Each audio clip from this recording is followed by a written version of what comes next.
আগরতলা পৌর নিগমের উত্তর জোনালের উদ্যোগে 8টি ওয়ার্ডকে নিয়ে বিকশিত ভারতের সংকল্প যাত্রা ও প্রতি ঘরে সুশাসন 2.0 আনুষ্ঠানিক উদ্বোধন করলেন পৌর নিগমের মেয়র দীপক মজুমদার। শ্যামলী বাজার পৌর নিগম অফিসে এই অনুষ্ঠান অনুষ্ঠিত হয়।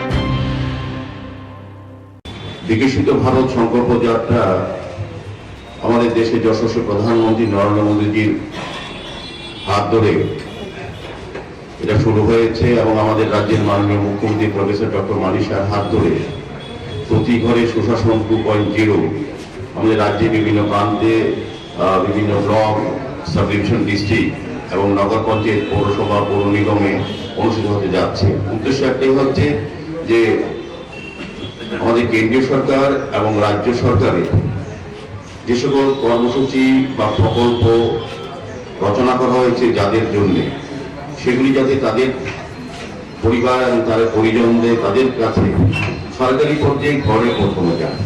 আমাদের রাজ্যে প্রথম আমরা দেখতে পেয়েছি যে সরকার যে মানুষের যে সুবিধাগুলি সেগুলি ঘরে পৌঁছে দেওয়ার যে ব্যবস্থা করা হচ্ছে প্রতি ঘরে সুশাসন, সেটা প্রথম বছর আমরা করেছিলাম।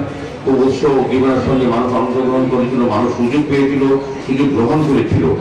এখন আমাদের সরকারের মনে হয়েছে যারা এই সুযোগগুলি এখনো পাননি কোনো কারণে, আগে যখন রাজ্য সরকার পরিচালনা ছিল যারা কমিউনিস্ট সময়, তখন দেখেছি ইচ্ছা থাকতো এই ভারতবর্ষকে যেন একটা আমরা দিব্য ভারত, ভব্য ভারত রূপে নির্মাণ করতে পারি।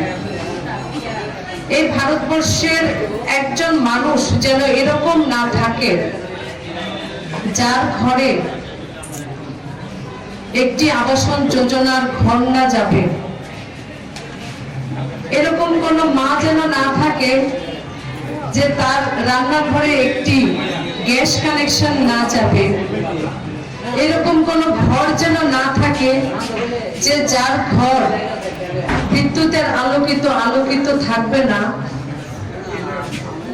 প্রধানমন্ত্রী বলেছেন সেটা হবে না। 2047 সালের মধ্যে